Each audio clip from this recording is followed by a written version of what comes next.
Hello everyone, and welcome to this episode in the mini-series of Getting to Better Together. This is a mini-series, a podcast which is sponsored by the Centre for International Development, Social Entrepreneurship and Leadership of the University of the Sunshine Coast. Before I go any further, I need to and want to acknowledge the traditional custodians of the land, the Gubbi Gubbi people, and pay my respects to their elders past, present and emerging. So the theme of our mini-series is the notion of getting to better together. The idea that we as citizens should be much more responsive to the demands that are being placed upon us by the changes in the world about us. So the getting to better is a development notion, and together is a participative notion. A key question that we need to ask ourselves right at the beginning when we're considering matters of getting to better is obviously what constitutes better. Crudely, we can distinguish facts, numbers, for instance, our income on a national scale, gross domestic product. In terms of climate change, the notion of keeping the temperature down. All of those are figures, all of those are based on data and facts. But it is quite obvious that when we talk about things like getting to better, that key to it is the notion of judgment. And the question then arises about who decides what constitutes better and what criteria are used in making those decisions. Today it is my great pleasure to introduce someone with whom I've been working for more than 4 decades and who is also a close friend of mine. Roger Packham is an associate professor at Western Sydney University and has a very strong interest in the notion of values and in particular values education. So welcome, Roger. Thank you. Let me start our conversation with a quotation from something that you yourself have written and ask you to comment upon it. We can say that whether we know it or not, we're always using an ethical system to make judgments. Can you expand on what it is you mean by that? Yes, I'm happy to.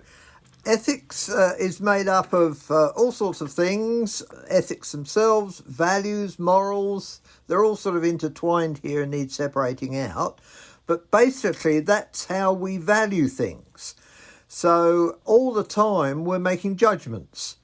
Judgments are based on our values, and values are based on ethics. So we use an ethical system all the time. One of the issues for me is that very often we don't think about that. We just, it's an automatic thing for us. So rarely do we question whether a thing is right or wrong, or whether it is good or bad. Is that the point you're making? Do we do that? That's it.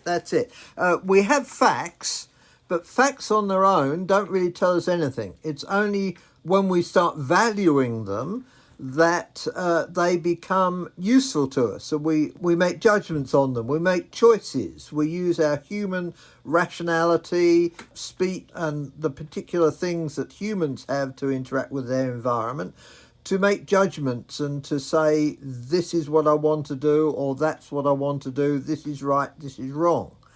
And we need to really, if we want to live the life that we want to live, we need to reflect more on that and make decisions based on some form of rationality. The words like ethics and morals are often used interchangeably.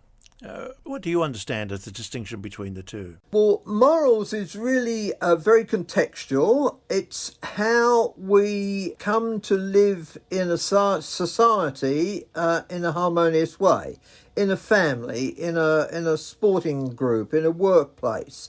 There are certain conventions there, and if we cross them, people don't like us. Or we annoy people. So the morals are the rules, the norms, the standards that we live by. Now, ethics is more, it's a principle on which we try and judge those morals to be good or bad, whether we want to go along with them, whether we want to try and change them, whether we want to move from them. So ethics is more the principles, morals is more the action in everyday work and play and family life. So when we talk about a moral code or a moral imperative, how does that translate? Well, let's go back to the original question of ethical systems. The sort of ethical systems people often use are rules that they've been handed down from their family growing up, and they try and fit in. And very often that's what we can interpret as moral rules. The Ten Commandments, the things like that. Thou shalt not kill. You'll tell the truth. Those sorts of things, and they're very useful and operative ways to live. But unfortunately, you can't have rules to guide everything. Ethics is a bit like learning a language. A kid learns a language by the age of 3.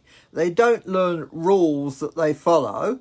They learn a practice of language. It's the same with morals and ethics, how we judge the value of things.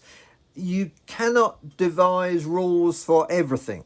So you have to have some principles you're following, and I believe some principles are better than others. Which itself is a value judgment. Which is a value judgment. And we make value, as you said, all the time we make these values. And I think what we need to do is to be more aware of the fact that we are using values, to reflect on the values we're using, and to particularly critically reflect on them. Is that what we want? Is this moving me to the sort of life I want to lead? And I think that's another thing that lies behind it. We're all seeking happiness, well-being, something like that we're moving to, whether we're aware of it or not. And the more we become aware of our goal of life, the better we can adjust our judgments to achieve that. I agree with that logic, but there are others who don't. I had a conversation recently with someone when I was talking about worldviews, of which, of course, ethics is a major part in terms of human values. And she was saying, well, first of all, it's very difficult to know them. You don't sort of sit down and tick them off. And secondly, even if you know them, it's extraordinarily difficult to change them. Well, I'm talking about ethics within worldviews. I guess ethics is something we learn. It forms our character. And our character is made up of virtue traits, how we behave in the world. And that's a learned behaviour. It starts off from, as babies, we're really trying to get our needs met. As we get older, we react to a punishment. We don't want to be punished.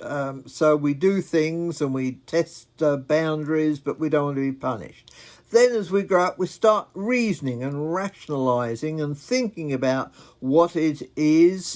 This is right, this is wrong, and we make those choices. And eventually all these things become internalised. So to begin with, we're reacting to the external world and external motivations. But as we grow and mature, and hopefully by the time we reach, 18, 19, 20, through there, we're making these rational decisions in a very mature way, in a considered way. That would be nice if that were true, but it isn't, is it? I mean, we have so much non-ethical behaviour in the world by all sorts of people, whether it's an everyday citizen doing things that would be regarded as immoral, right through politicians and leaders of countries behaving in ways which are far from ethically defensible. Yes, we are fallible human beings. So how do we correct that? It's up to the individual. Well, there's two answers I'd like to give there, two answers. It's up to the individual, it's up to the government. Ethics is very closely associated with political philosophy. And how we want our community to be governed and to run. Unfortunately, we've forgotten a lot of that, and one of the prime roles of government is to create a harmonious ethical society. So we pass laws that people shouldn't get drunk in public, or they should wear seatbelts so they're not killed. We're trying to protect people and have a better society from the viewpoint of the common good. Now, I think a lot of our politics, that's ideal again, it's moved away from that, but the best politicians, that's what they're striving for.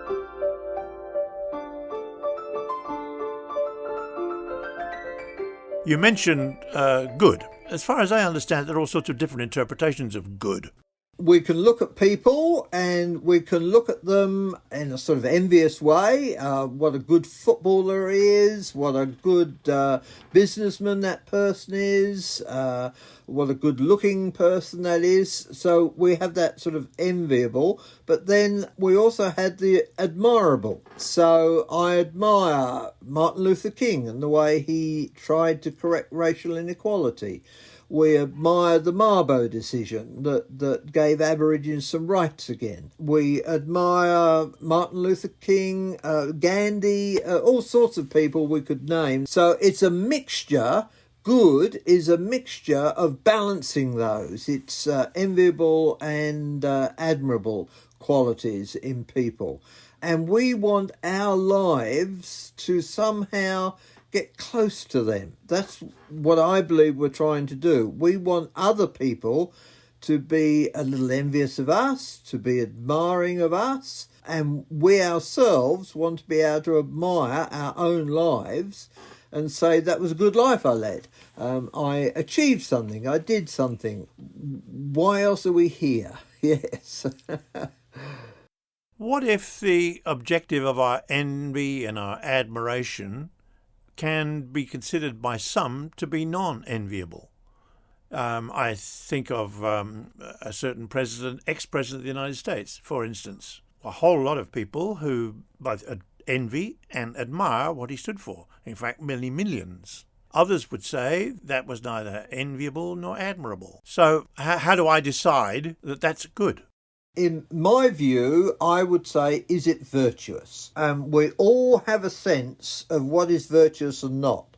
Now, I think a lot of the problem with what you're talking about is that people are doing it for a whole variety of reasons. So he was admired because he was going to give jobs back to unemployed people in Flint and other depressed car manufacturing areas around Michigan.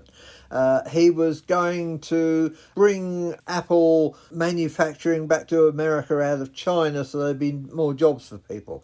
They were the sorts of things they were thinking of, so they were admiring him because it would improve their lives. Now, unfortunately, I think a lot of those people weren't critically evaluating what he was saying and what is possible. And that's one of the issues in our society, that our education system has to improve young people's ability to think critically, to be more aware of what is virtuous and what isn't, and how to live a good life and what they want their lives to be to achieve, so that they, for their own well-being, if you like, for their own happiness. Let me further pursue this notion of being virtuous. What does that mean to you? To me, it's people of good character. I think if you ask people, who's a person of good character, everybody could name somebody. And if you push that down and say, well, what is it about them that makes them a good character? And it's virtuous behaviour. They behave in ways that we think are good, are correct. And these are often innate things that we have within us. We have an innate sense of values, I believe, and that those values we use to make these judgments, and that education system could promote those much more than it does. Our focus at the moment is all on academic stuff, but I think we need much more focus on bringing out values in education, because that helps people academically. And I cite here the example of James's High School, which is probably the top school in New South Wales, that has all sorts of marvellous things happen and the kids there, yes, they're from a selective background, but they do far better than other selective schools. I listened to some of the kids, and what struck me was the sense of community, the sense of values, the sense of sharing, the sense of being part of something bigger, aiming for goals in life. It was all of those values were encompassed, and that helped them achieve academically. And I think if we go to other schools, even poorer schools in western suburbs, some of them are outstanding. And when you look at what's that school doing that other schools don't do, it's usually a head or some teachers in there who are bringing more than just the academic. They're bringing values through their actions, through modelling, through their interaction with the children, by valuing the children and so on. That's what our society needs much more of. We've moved to far too much of an individualistic society and lost the sense that we need much more community in our society. I'm thinking here too of politics, of people who achieve more in politics. If we look at the rise of independence, and I'm thinking of Cathy McGowan, she got a community behind her. And she was replaced by another independent in the seat of Indi. And again, it was a community push that achieved what we want to do. And it's going to achieve what we talked about earlier, where politics is helping to create a better society, not just helping one section of society or another or the politicians themselves. Roger, that's really helpful in terms of the notion of clarifying the idea of virtues and character as a way of expressing what we think is good and the good life and so on. So would that constitute a particular school or field or set of principles of ethics, and is that distinguishable from others? If we look at the principal ethical systems used in our society today, probably we talked early on about the Ten Commandments, the rules, and so on. That's one thing that keeps people going. The other more common one is called emotivism, where it's really, if I feel this is right, then it is right, and that's what everybody else should do. Problem with that, of course, is that our feelings depend on the context, and often we don't have the whole story, and we're mistaken. So I prefer more principle-based systems, and there's three of those. One is the commonly, what used to be called utilitarianism, now more consequentialism. Dates back to a whole heap of philosophers, but it's what our politicians tend to use, and it's based on the greatest good or the greatest pleasure for the greatest number of people. Now, while that sounds really good, what it ignores is minority groups and fairness and so on. I'm sure that we wouldn't have got through the Marriage Equality Act if we were only going for the greatest good for the greatest number. We wouldn't have got rid of slavery in days past, I don't think. The second system that also came up during the Enlightenment period, a fellow called Immanuel Kant, was duty ethics. It's got a fancy name, deontology, but duty ethics is a good way of describing it, where we have obligations to our family, our friends, our businesses, and we should meet those obligations. And of course we have to balance various different obligations. And Kant believed that that was based on one's will. Both of those are looking at the individual act and what one should do in a particular act. A third system is called virtue ethics, and it's more concerned with the actor rather than the act itself.